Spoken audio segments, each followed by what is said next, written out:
دیکھیے یہ بہن نے فرمایا تھا کہ ان کے 4 سال سے اولاد نہیں ہے، تو کیا یہ ٹیسٹ ٹیوب بیبی کے ذریعے بیبی حاصل کر سکتے ہیں کہ نہیں؟ دیکھیں اس پہ ہم نے پہلے بھی آپ کو جواب دیا کہ مسئلہ یہ ہے کہ اولاد کا ہونا نہ ہونا اللہ تبارک و تعالیٰ کی مشیت کے تحت ہی ہے۔ یقینی سی بات ہے کہ اس میں تو کوئی انکار نہیں کر سکتا کہ ہمیں طریقے اختیار کرنے، تدبیر اختیار کرنے کا اختیار دیا گیا ہے، لیکن فاعل حقیقی اللہ تبارک و تعالیٰ ہے۔ تو اس میں اب اصول شرع یہ ہوتا ہے کہ اگر ہم کوئی جائز طریقے سے تدبیر اختیار کر کے کچھ طلب کرنے کی کوشش کریں تو شریعت اس سے منع بھی نہیں کرتی، لیکن یقین کامل یہی ہونا چاہیے کہ دینے والی ذات فقط اللہ تبارک و تعالیٰ کی ہے۔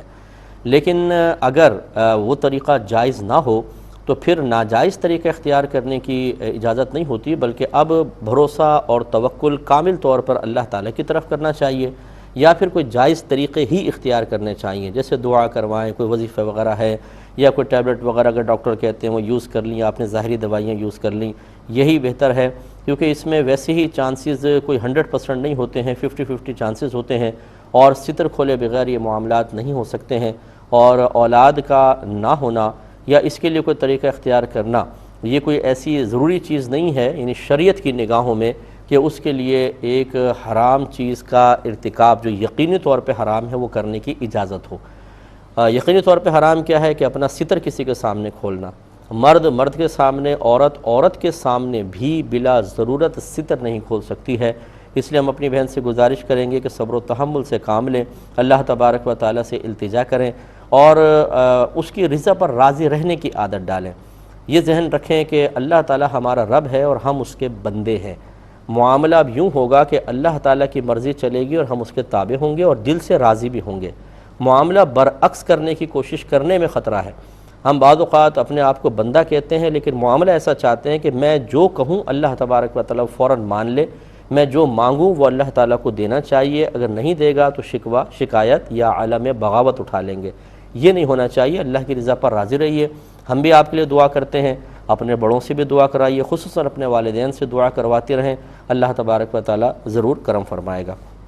لیکن یہ طریقہ کار اختیار نہ کریں۔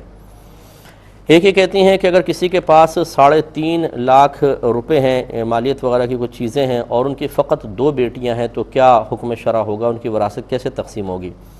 دیکھیں سوال بالکل مبہم ہے۔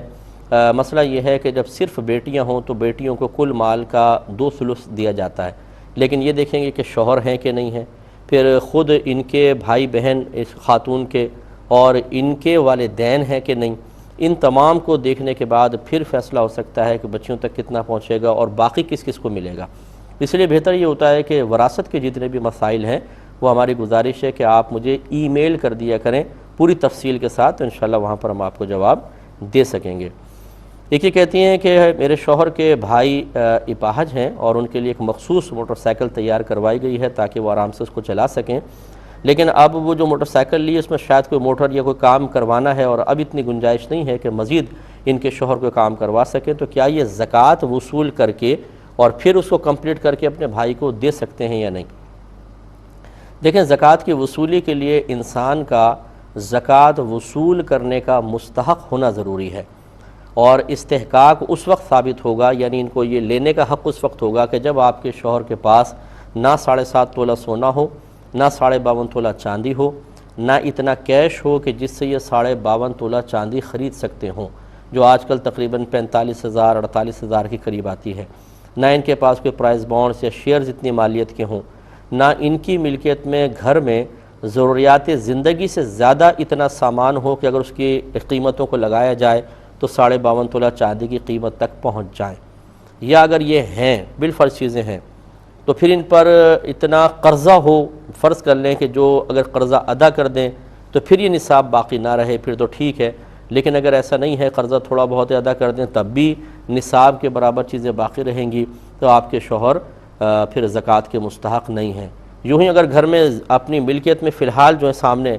قبضے میں وہ اتنا نہیں ہے، لیکن انہوں نے قرضہ اتنا دیا ہوا ہے کہ اگر وہ قرضہ وصول کر لیا جائے تو نصاب تک چیز پہنچ جائے، تب بھی زکوٰۃ نہیں لے سکتے ہیں۔ تو خلاصہ کلام یہ کہ پہلے یہ اپنا حساب کر لیں، اگر یہ مالی کے نصاب نہیں ہے تو ان کو شرعی لحاظ سے فقیر کہا جاتا ہے، شرعی فقیر، پھر یہ زکوٰۃ لے سکتے ہیں اور اس میں لگا سکتے ہیں، لیکن اگر ایسا نہیں ہے تو پھر یہ زکوٰۃ وصول نہیں کر سکتے ہیں۔ اگر لیں گے بھی تو گناہ گار ہوں گے، کیونکہ سامنے والے کی زکوٰۃ بیچارے کی ادا نہیں ہوگی، اور ان کی وجہ سے چونکہ ایسا ہوا تو یہ گناہ گار ہوں گے۔